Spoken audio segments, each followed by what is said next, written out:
Welcome to Rekindled Faith with Melanie Bearda. Whether you've been wrestling with questions, facing doubt, or simply just uninspired, let's dive into what it means to be authentic followers of Christ.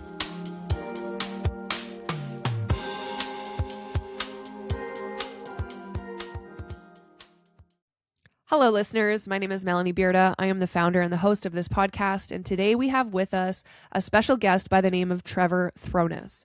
Trevor is a veteran coach, speaker, and consultant. He specializes in working with growing businesses from $10 million to $1 billion in sales, helping them resolve the challenges that can come with fast growth. He is the author of the book, The Power of People Skills, with a new book called Figure Out Your Team. Use behavioral science to put right people in right seats, strengthen communication, and fix your chronic people problems. I've asked Trevor to join us today to talk about faith and leadership. Some of the conversation will go over church hurt and being hurt by leaders and how to handle that type of hurt. It will also talk about what healthy leadership looks like and handling difficult leadership styles. So stay tuned, listen to the whole podcast, and be sure to subscribe so that you can stay up to date with the next episode of Rekindled Faith. And be sure to check out the show notes to get connected with Trevor and the amazing work that he is doing. Enjoy the show. Hello, Trevor. Welcome to the show. How are you doing today? I'm doing great, thank you. Just fought traffic coming out of Langley for a little while, so it's nice to be back inside. Yeah, away from the chaos. Right. That's good. All right, so I'm really excited to have you here today. We're going to be talking about leadership, and so I've come up with a few different questions that I have for you that I'm looking forward to hearing your insight on. So we're just going to dive straight into it with the first question that I have, which is, what does healthy leadership look like in a season of uncertainty? As I thought about this question a little bit, I thought, every leader is almost permanently in a time of uncertainty. I was just reflecting back to, if you think back, 100 years. So, let's just look at the decades starting in, the 1910s. So 1910, you've got the First World War. Well, nobody predicted that. These sophisticated countries would never go to war. Oh, they do. And millions are killed.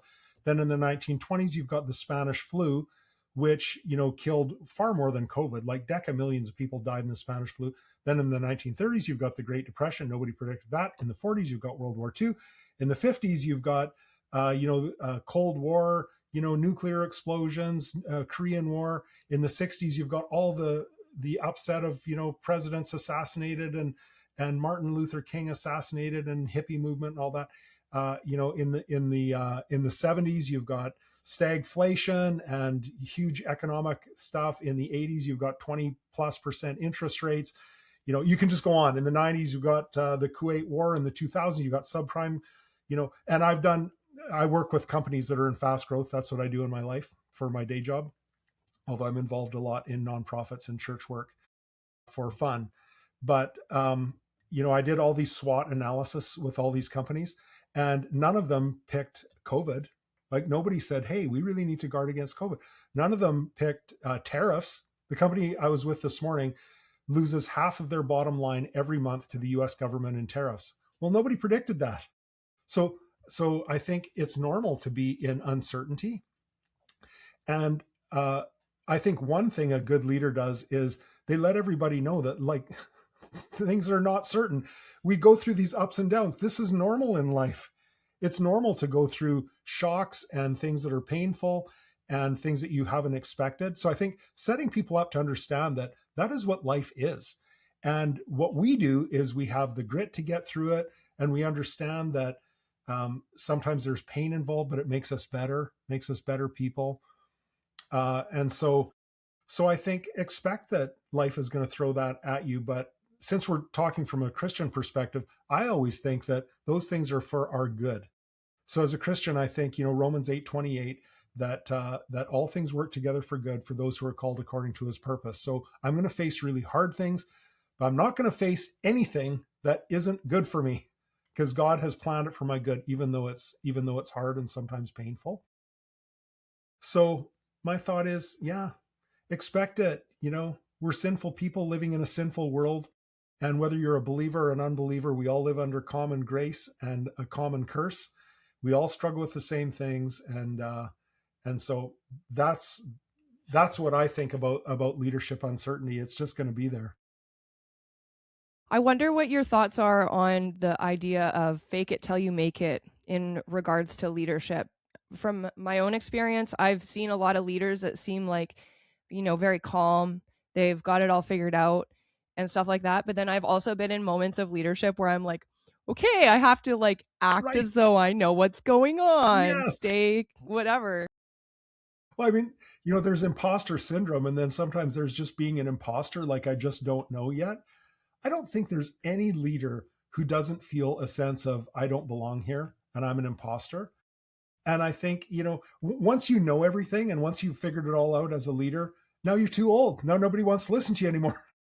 So I think that's totally normal. And I think, I think as leaders, sometimes we feel like I need to be the genius. I need to be the one with all the answers. I need to know everything.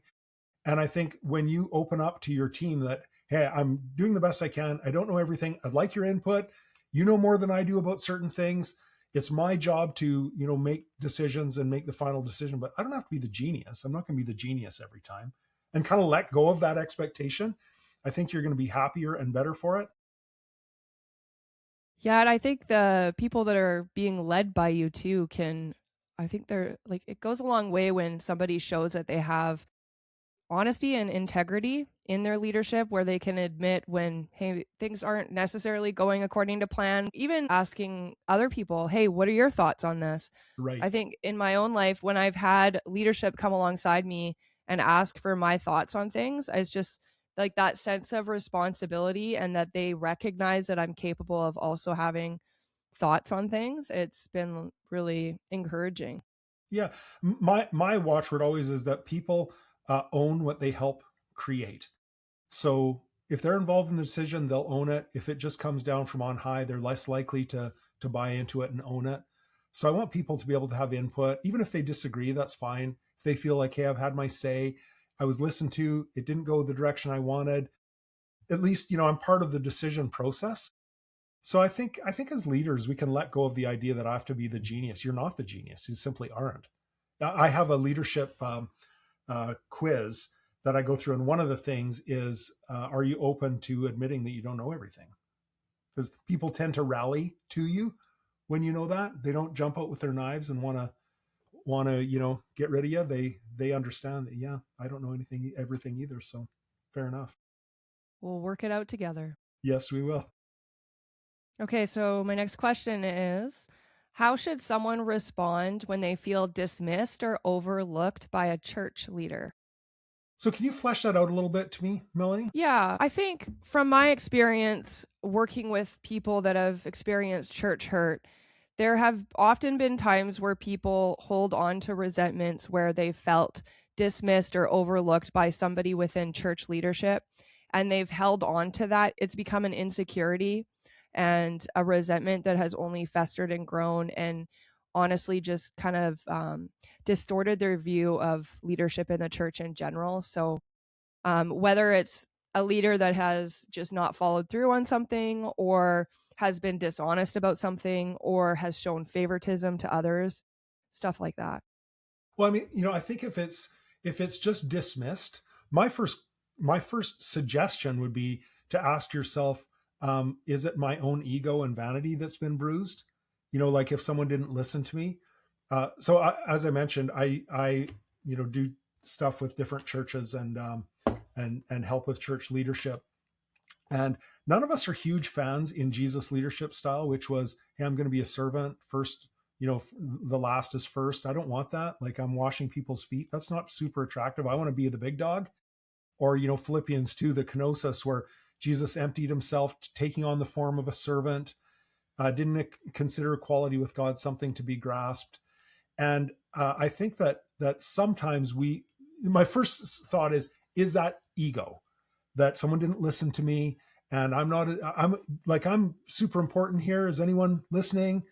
So if it's an ego thing, my first thought is, I think it says in the book of Proverbs that it's your glory to overlook an offense. like, let it go. Maybe you're not as important. Who needs your help? Look for someone who really needs help from you, and serve them. Because I think it's in service that you find meaning in church life as well. So, are you part of the solution? Are you part of the problem? Like, get in there and see who you can serve. Forgive. Yeah, I love that.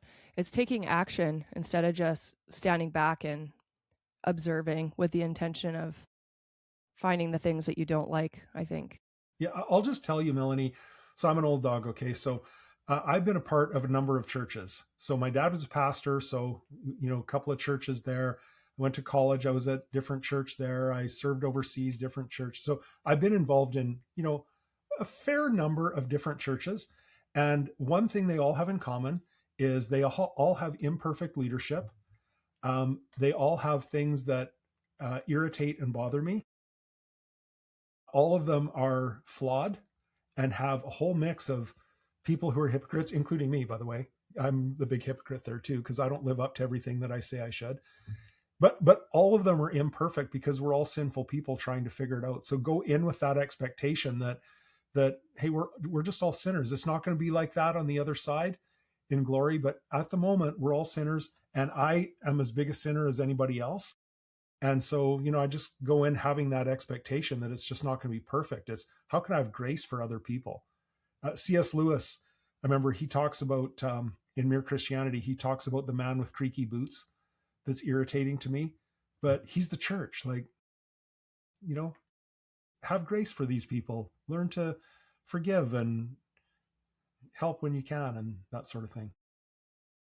Yeah, I was taught early on in my coming back to faith. I became a Christian at 21. Grew up in a Okay. Christian house, but walked away. Okay. But I was taught by some older women at that time to get outside of my head and do service for other people. So find somebody to come alongside and help and support. And What doing did that it with, say again? what did that do for you, Melanie? It it's honestly, it solved my problem because it Right. did get me outside of my own head, Yes. because I would spiral and hold on to resentments Yeah. and plot your death. Like, it was bad. But yeah, it definitely, like, that service minded mentality, it gets you out of your head. And it can be something simple as even going through your neighborhood and picking up garbage, something Right. that is outside of yourself or outside of benefiting you. It's just Yeah. to give back. Right. And if you're doing it to God's glory, it's service to Him. I think a rule of thumb in life is the more you think about yourself, the less happy you are. And the more you think about someone else, the happier and the more meaning you find in it. So if you go to church and you attend on Sunday and that's your whole thing, and so it's to critique the music and what was wrong with it, or as a consumer, you're never going to be happy in church. I in my own church, I'm involved in a few different ways, but one thing I do is music. So there's people that don't like the music, but when I have to practice through the week, then I go for the Thursday night practice. So I bolt down dinner and rush to the church and do the Thursday night practice.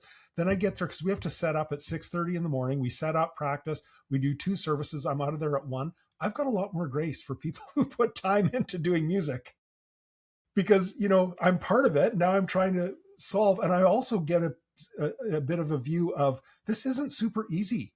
Like, anyone who does anything is putting in a lot of time. So if you have a passion for all the things that are wrong with the church, maybe that's God nudging you, saying, why don't you get in there and help fix it then?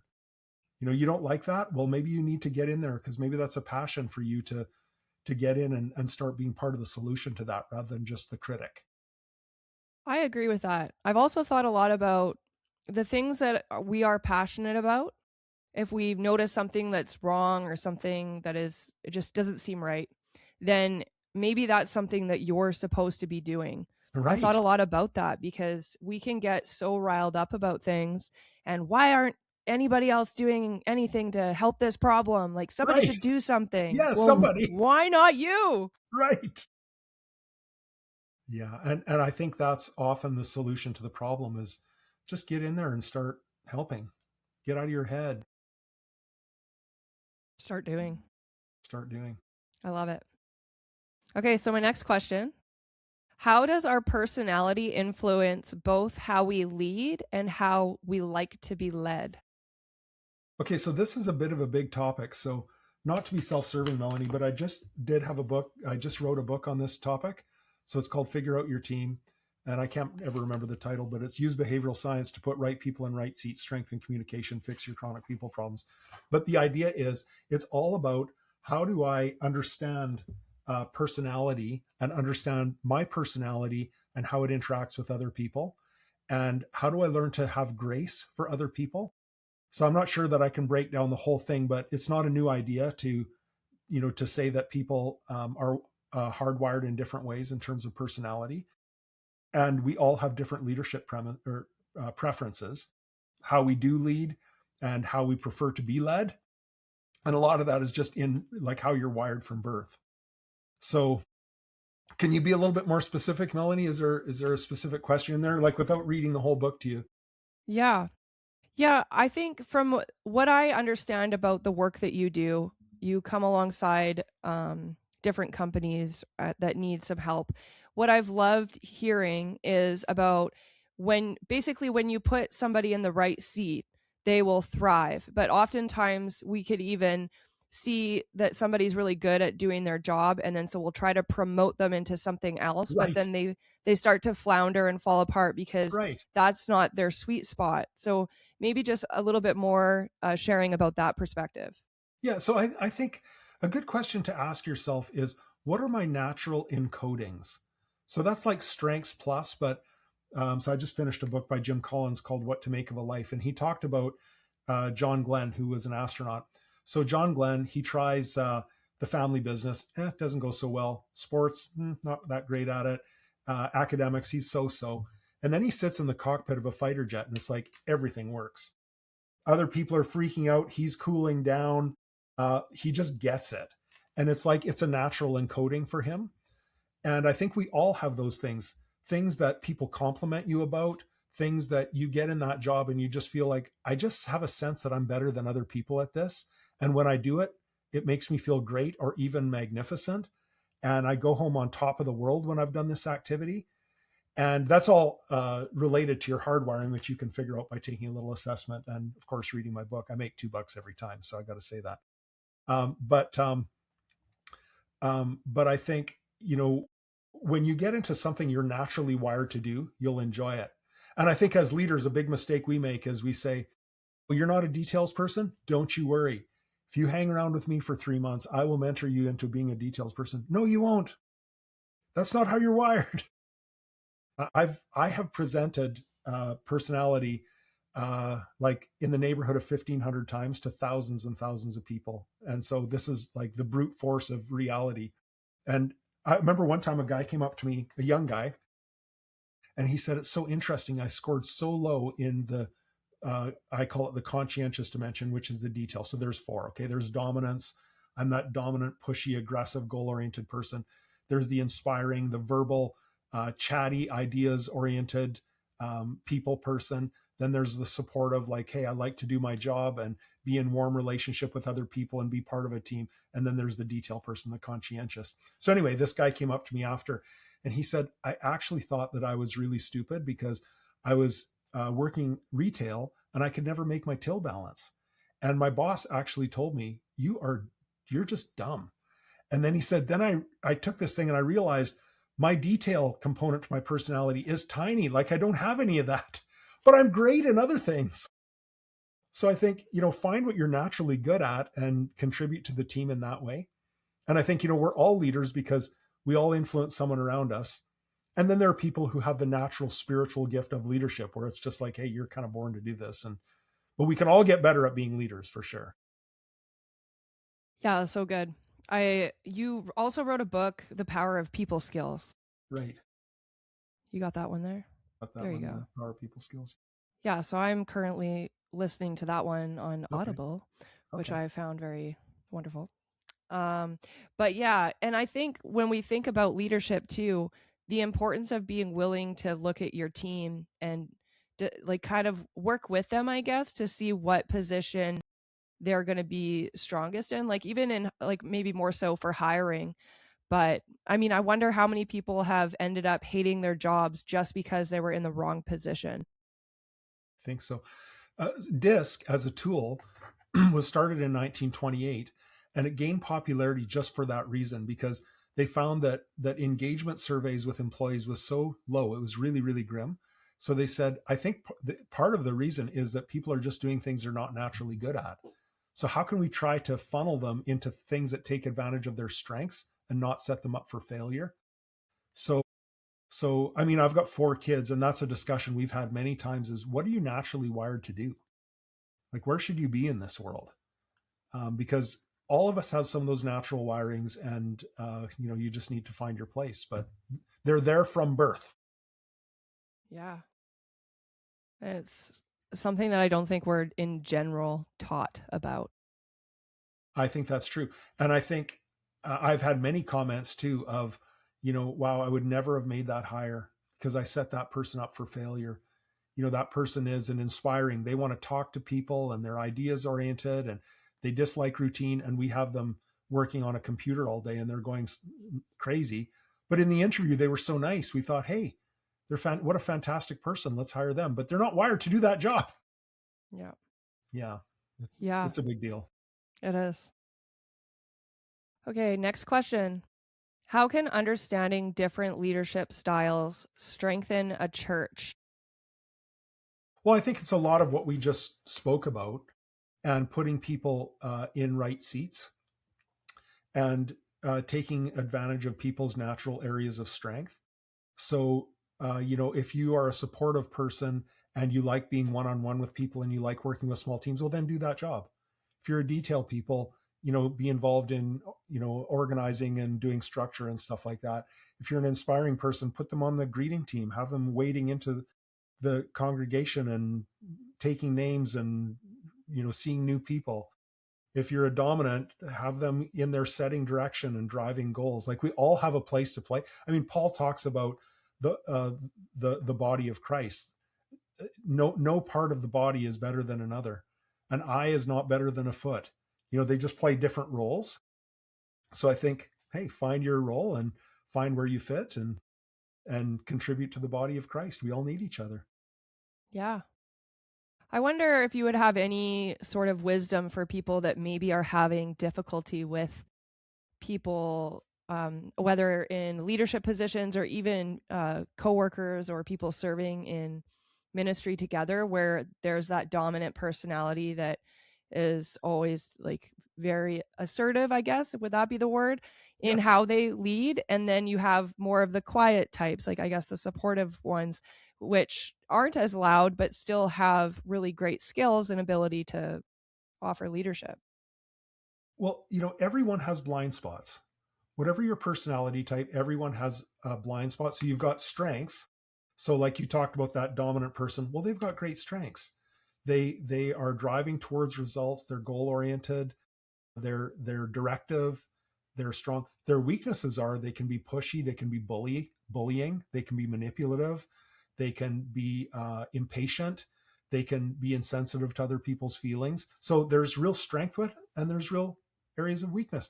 On the supportive side, the people who are quieter, their strengths are, hey, you're loyal, you're a true friend, you show up, you do your job without complaining, you make the world go around. On the challenge side, do you say what you really think, or do you sometimes, people say, hey, are you okay with this? And the supporter says, yeah, but really, no, I'm not okay. You should already know. You should read my mind. So they have areas of challenge and weakness as well. And with businesses too, one of the big things that I focus on is just self-awareness, because we're not very good at understanding how we're wired and how we come across and how we're received by other people. I sort of feel like there is no such thing as self-awareness. You only become aware of how you're received when other people speak into your life. So you need that sense of self-awareness. So that dominant person needs to understand that, hey, I can come across as really pushy and I can turn people off. And the supportive person needs to understand that, I can come across as like someone without boundaries who will get walked on, and I'm an easy mark. And that's not good either. So when you're in an environment, the thing that I like about using this personality tool disc is when you're in an environment where we can all talk about that, it makes it so much better. When we can just say, identify, hey, here's great strengths you have. God bless you. You're also under the curse, so you have areas of challenge. So what are yours? Here's mine. In my own life, I've been married 32 years, and my wife and I are really happy together. Our kids are grown now and everything, and we like each other, which is not altogether common, I think. But when we were first together, we duked it out, man. And then we found this personality tool, and we start to realize that neither of us are bad. We're just wired differently, and we're wired to see the world differently, and we need to grow in self-awareness. And it's easy to say, oh, I love you, I love you, I love you. For me, if I love my wife, it means I close the cupboard doors properly, I load the dishwasher properly, I put away my shoes at the front door. I respect her rules.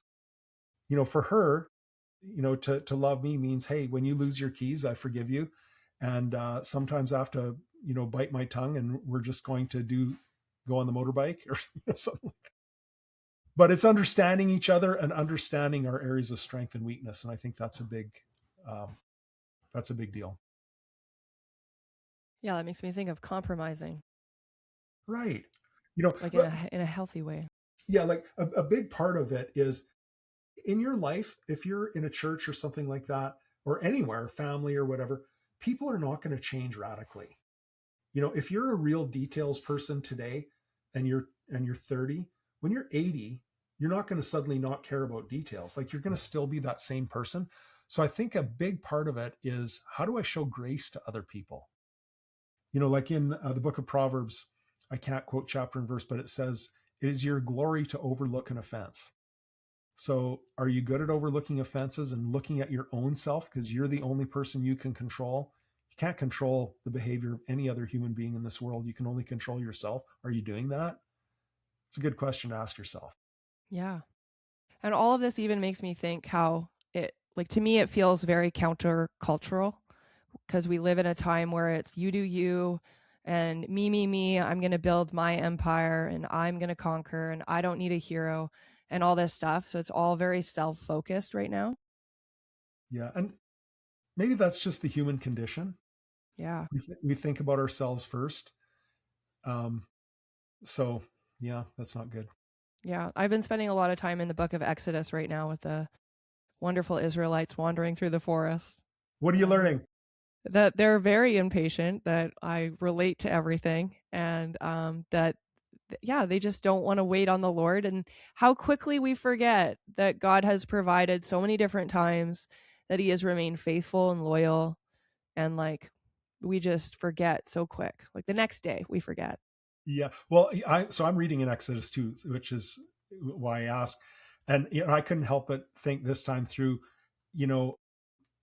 as soon as their immediate need is met, like we need to get out of slavery, as soon as that's fixed, now we don't like the food. Like, this diet sucks. We need a better diet. And they immediately start complaining. And it is just the human condition to look at what's wrong. I have a saying that I often repeat with groups, and it's when you focus on what you lack, you lose what you have. When you focus on what you have, you gain what you lack. So if you're focusing on, hey, here's all the ways I'm victimized and everything else, your life is just going to be worse. If you focus on, what are all the blessings I have in my life and how do I build on them and make it better, your life is going to be way better. And I think we've got to be the most ungrateful generation in all of human history. Like my wife and I, we just went on a road trip through the Rocky Mountains, and we were just remarking as we were driving, think of the people who had to survey this road, and the Herculean efforts to build roads. We don't even think about stuff like that. That's natural. But so much is given to us that we have not earned, and we need to be so thankful for all these things. People complain about today and polarization. Yeah, okay, but how would you like to go back and live in a world without dental freezing, or X-rays, or penicillin, or glasses, or on and on and on? So we're pretty blessed. Yeah, I think of the locust, the idea of the locust in the Bible, that it just takes and takes and takes. And I feel like that's how it is. I have a random story. I used to work at an airline, and the pilots would come in the morning and they'd bring their own coffee, but then I found a coffee maker. I was a flight dispatcher, and I found a coffee maker, and so I started making coffee when I started like the morning shift. And then so at first they were super grateful, and they were like, "Oh, yay, thanks Melanie. Oh, you're the best." And it felt so good. I was like, Yeah, "This is yeah. so nice." And then over time it became an expectation, to the point that they would get so mad at my coworkers when they were working in the morning and they didn't make coffee, because Right. they would come in expecting to have their coffee. And that just went to show me what can start out as just a kind gesture can quickly become an entitlement. Yeah. It is human nature, isn't it? I know employers often complain about that, hey, we gave this bonus we didn't have to give. And after 3 years, then we had a bad year and we can't give a bonus. And everyone's like, you jerk. What's wrong with you? And it's like, we didn't have to give it at the beginning, but now we're bad. You're just trying to be kind. That's right. That's Oh, right. I know. Human condition, it fascinates me and completely baffles me at the same time. Yeah, I think a big thing for all of us to remember is I cannot control the behavior of another person. Um, even when I had a 2-year-old daughter, I remember it's like, okay, honey, you can't touch the stereo. Touch. Oh, hey, you cannot touch the stereo. Touch. And I realized I can't even control a 2-year-old. I can give consequences like, okay, you have to sit in your crib now for a bit or whatever, but I can't control another person. I can only control myself. And by the way, if I could control myself, how much better my life would be. I can't really do that very well, but that's a place to start because at least I can do something there. Oh yeah. I feel like we're always learning, always growing, always given opportunity to develop new skills. Yeah, we're always given the opportunity, Melanie. But, sometimes you get old and wise and sometimes you just get old. It's your choice whether you want to grow through it or stagnate. Oh, yeah, that's so good. There's a lot of accountability in this episode. Yes. Yes. It's about you. Yeah. Next question. What hope would you offer someone whose wilderness season has been shaped by difficult leadership? Well, I guess the first hope is that success is a lousy teacher. So difficult times are put in your life for a reason. And God uses those things, if you're open to that, for your betterment. So I often think of James chapter 1, consider it pure joy when you face trials of many kinds, because the testing of your faith produces perseverance, and perseverance has to complete its work so that you can be mature and complete, not lacking any good thing. Or, that's my paraphrase. But I think that that's when you go through difficult times, which you will. If you're in the church long enough, you will go through tough times. You'll meet people that are hurtful to you. You'll probably hurt other people too. Maybe you don't even know it, but you'll be hurtful to other people because that's what happens. We're like porcupines on a winter's night. The closer we huddle together, the more we poke each other. So I think that my first thought would be that use this for your betterment and to grow wiser and better. I think that's one reason why the New Testament suggests that elders should be people who are older and more mature, because you've learned to deal with this stuff and you realize that, when you're dealing with sheep, sometimes sheep bite. They'll bite you right in the rear end and it hurts and it's an ouch. And that's just dealing with sheep. If you're going to be if you're going to be a shepherd, that's just part of the game. And learning how to shrug some of those things off. So that's one piece of hope there. The other thing I would suggest is, sometimes I feel like we have Stockholm syndrome as Christians. So we're quick to identify with our cultural detractors and we're quick to throw the church under the bus, saying that the church is bad. I'm a big advocate of the church, imperfect as it is, because I think that's not the attitude Jesus had about the church. He died for the church. Peter calls a holy nation, a royal priesthood. Like, the church is a glorious and wonderful thing, and it's imperfect as well. But I think we're too quick to throw the church under the bus, saying the church hurt me. What probably happened when that happens is I got in a tangle with a person, and a person acted in an unchrist-like way to me. So just remember, whenever you're hurt, people are going against what Jesus said you should do. You included. When you hurt someone, you're doing something that Jesus said you shouldn't do. So I think, sometimes those hurts happen when you elevate a person and you're following this person, they disappoint you, which they're going to do. Any human being that you follow is going to disappoint you. If you're following Jesus, those things, are lower because you're actually following Christ. You're not following a person. The other thing I would just say about that is, Jesus talked about the wheat and the weeds, that wheat and weeds look the same when they are first growing. And just like, sitting in a garage doesn't make you a car, sitting in a church does not make you a follower of Jesus. And we have people in our churches, I don't know who they are because wheat and weeds, look the same. It's not my job to judge, but I just know there are people in our churches who are not followers of Jesus. They go there because family pressure, culture, or business connections, or who knows why, habit, but doesn't necessarily mean they're followers of Jesus. So make that distinction too in your mind.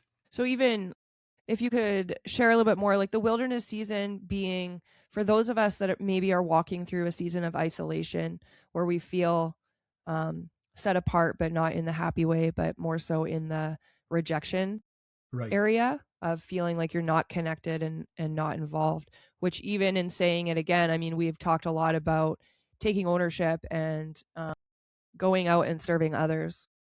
Yeah. I mean, if you want a friend, be a friend, but if you're looking to scripture, think of the Old Testament patriarchs and what they had to go through. So, I mean, like almost all of them, Abraham, pull up stakes, go out in the desert and wander around. I'm not telling you where you're going. Jacob, well, I have to go work for a terrible boss, Laban, and then I want to marry this girl, and then he cheats me and I get this other girl, and I work for him for 14 years, like laboring under a terrible boss by myself in the desert. Moses, you got a great life, and suddenly you're thrown into the desert for 40 years. Moses' ministry started at 80 years old, by the way. And there's a reason that we do desert time. Like Jesus, before his ministry, he was alone in the desert being tempted for 40 days.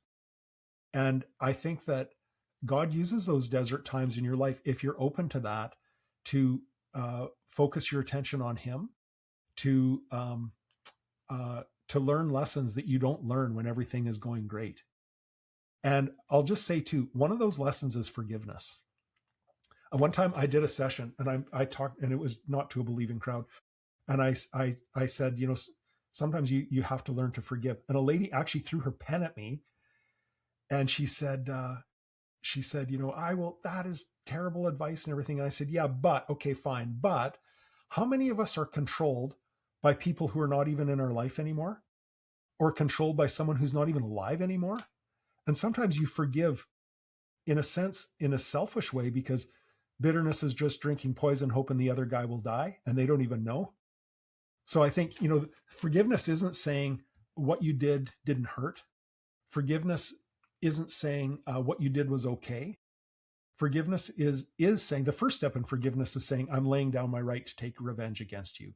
I could ruin your reputation. I could gossip about you. I'm not going to do that. So I'm not going to ruin your reputation. I'm not talking about legal, like abuse situations or anything like that. I'm talking about just friction between people. But I think the first step is for you is to start to learn to forgive. And I mean, I've been hurt in church. I've been in church a long time. I understand that. And for myself, at least, there are times that there are people in my life that I think, okay, look at all Jesus has forgiven me. And it's the parable of like the guy who's forgiven much and then demands justice from someone who has done this little petty offense to him. And so I think all that, and then I forgive them. And then I wake up the next day and I realize, oh, they're all unforgiven again. Shoot, it's all back to square one, and I have to do it all over again. And I just have to preach truth to myself. I forgive them in Jesus' name. I forgive them. And eventually it starts to take hold, but it's a process. But again, focus on yourself in that. What is the Lord trying to teach you? How can you draw closer to him? And here's another one. What responsibility do you take in the breakdown of that relationship? Sometimes there's none. Like, again, I'm not talking about abuse situations or things like that. I'm talking about normal, more commonplace friction between people, not criminal acts or anything like that. But I think it's rare in the breakdown of a relationship where it's 100% to zero. So what can you take ownership of? Did you act in a godly way in that situation? Or maybe it's just, did you not reinforce your boundaries? Like, should you have said, I'm just leaving. I'm not talked to like that. That's not how I allow people to talk to me. Did you pick the wrong friends? Did you pick the wrong situation? What did you do? Because if you misdiagnose that I'm just a victim, it's all them, now I'm just going to have that repeated in my life again, because I'm not changing anything. Like one time a lady came up to me after a session and she said, do I have like a tattoo on my forehead because I just attract loser guys all the time and I'm like a loser magnet? And I said, well, here's what happens. I think, these abusive guys come and they say, okay, you push, don't like you, push, don't like you. Wow, I like you. Because they don't have boundaries. So that's something that person can work on so that doesn't happen again. So I think, look to yourself and say, what part of this situation, if any, do I own? Do I own 5%, 10, 25? Like, what did I contribute that I can change, that I can learn and grow in? So I think those hard times are meant to make you stronger and better. But what's a tragedy is when people throw the whole thing away and say, there's no value in this. I'm not going to follow Jesus anymore because this person hurt me. I think that's a terrible, terrible, soul destroying situation. So, and for myself, again, I have been a believer for my adult life. And there are times that, like Psalm 23 says, even though I walk through the valley of the shadow of death, I'll fear no evil. Well, sometimes it feels like death, but that Psalm reminds us it's a shadow of death. It's not death. It feels like maybe real painful. It's a shadow, but your rod and staff comfort me. And, the rod and staff are two different things. So the rod is there to smack you. The staff is there to smack the wolf that's trying to hurt you. But sometimes we need a smack too, because we can be bad sheep who bite other people. So yes, his staff is going to protect me. And sometimes his rod is going to give me a spank too. The Lord disciplines those he loves, and discipline can be seen in two ways. One, it's like, hey, you get a bit of a spank because you need one. But sometimes discipline is, think of it like being in the gym. You're lifting 20 pounds. I think you could lift 40 pounds. I want to strengthen you by adding weight that is not comfortable, but is making you a stronger, better person. That can be discipline too. So take it in the way that the Lord brings it into your life and say, how is he challenging me to further growth, to further strength? Because true strength as a Christian is deeper humility. It's deeper servant heartedness, not being the first, like, Jesus said, like the Gentiles, they lord it over people. That's their leadership model. That's not the Christian leadership model. If you want to be great in God's kingdom, you have to be a servant to everyone. So follow that recipe. See, how can I be a servant to people? And how can I, in humility, realize that they're people better than me? One mark of maturity that I think, Melanie, is how easy am I to offend? Because if I'm prickly and I'm super easy to offend, it shows that I need to grow in maturity, I think. Because when you come to a person who's mature and you say, hey, you need to grow in this, they say, yeah, you're probably right. Because maturity is the ability to see things from someone else's point of view. Immaturity is, I can only see my way. So all I can see is, you hurt me, you hurt me. It's like, there's a saying from John Maxwell that's hurting people hurt others and are easily hurt by them. So sometimes in the church or anywhere, you shake a person's hand and they say, you hurt me.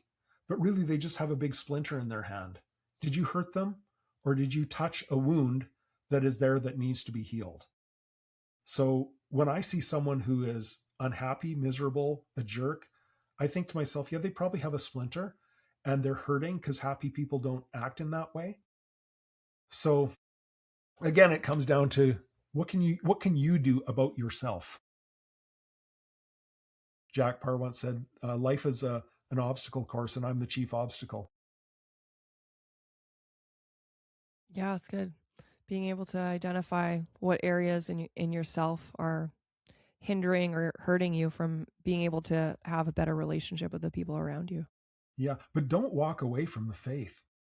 My goodness, the faith in Christ is the cornerstone of my life, the cornerstone of my family, of my marriage, and my eternal hope.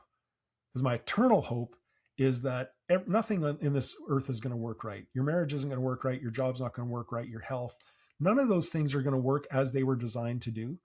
But the day is coming when it will, and there will be no more tears, and more than we can ask or imagine, that's waiting for us. So keep your eyes focused on the literal prize, because that's coming for us all. But don't walk away from Christ. That's a disaster. It is a disaster. Paul talks about, people have shipwrecked their faith. Shipwreck is not good. No.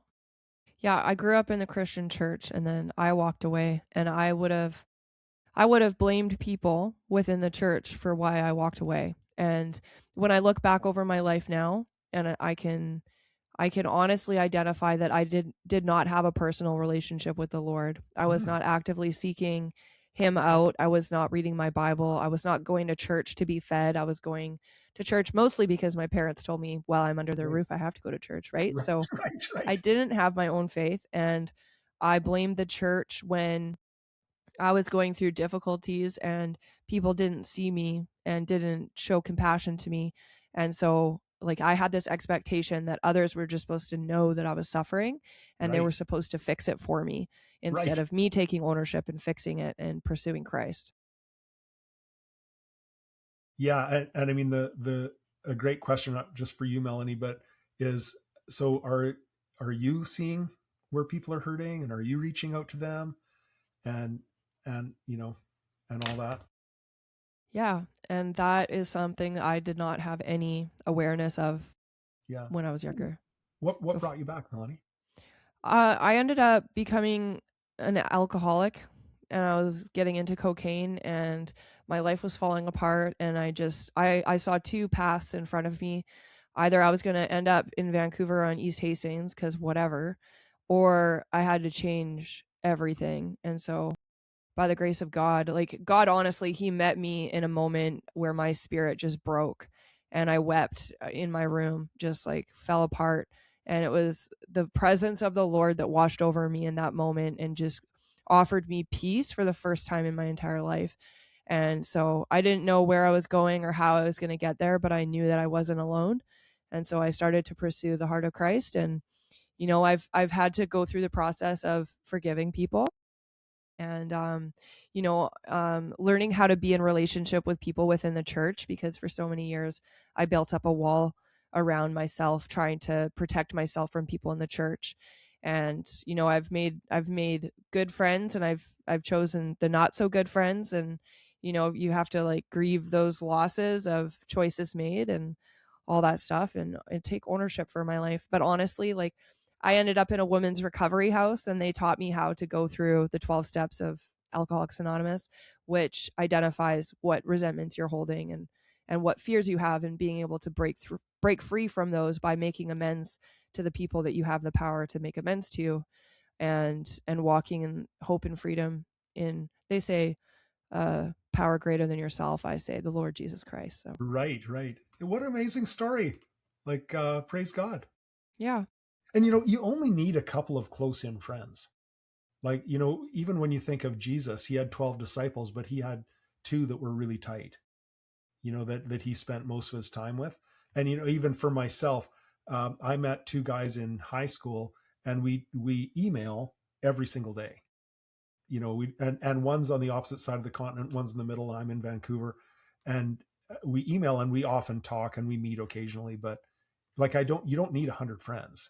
Yeah. You need a few people that you really can count on that are gonna challenge you. Aristotle, I actually included this in this book, but Aristotle said there's three types of friends. There are transactional friends, utility friends. So people you do business with, we need those. We have friendly relationships, but they're utility. Then there's pleasure friends. Like, hey, we both like skiing or motorbikes or whatever, and we share a hobby or whatever. And then there's virtue friends. And those are the people who make you a better person, who challenge you, who are there through thick and thin, who don't just laugh when you screw things up. Like they care about you being a better human being. We all need those. We all need all three, and it's nice when they can match up. When my pleasure friends are also your virtue friends, but having virtue friends is pretty important. It is. I have those today. It was actually coming into motherhood that brought like real core friends to me. So people that hold me accountable. And honestly, I find I have more respect for the people close to me that are willing to speak up if I'm kind of getting a little off in the deep end somewhere and pull me Totally. back in. It's like Totally. I've had one friend that's reached out to me about something, and she was so scared. She did not want to say it, but she's like, I'm so convicted. I have to say it. And she said it, and I wasn't even mad. I was like, I didn't see that. Thank you. Thank you for letting me know. And I have Yes. so much more respect for her now. Yeah, one of my friends gave me a shot there a couple of weeks ago, and I was like, "Thank you, you're right." But we know each other well enough. We know that there's love there. He's not trying to hurt me. He just sees something I don't, and thank God for that. Iron Iron sharpens iron. sharpens iron. Oh, How many kids do you have? I have 2 kids. Okay, good for you. Yeah. So you're a trophy of grace. Yeah. Married for 10 years, 2 beautiful children. I get to be a stay-at-home mom, and I dabble in the volunteering realm, so I get to still serve God and serve my community. So I am very Awesome. blessed, very thankful. So cool. Good for you. Yeah. Awesome. Well, Trevor, I would just like to say a big thanks for coming on and joining us on Rekindled Faith. Hey, and thank you for having me. And it was a great conversation. Appreciate it. Yeah, awesome. Listeners, I'll have a bunch of details in the show notes with Trevor's books and resources and all that stuff. So be sure to check it out and subscribe to the show because why not? We'll see you next week. Bye for now.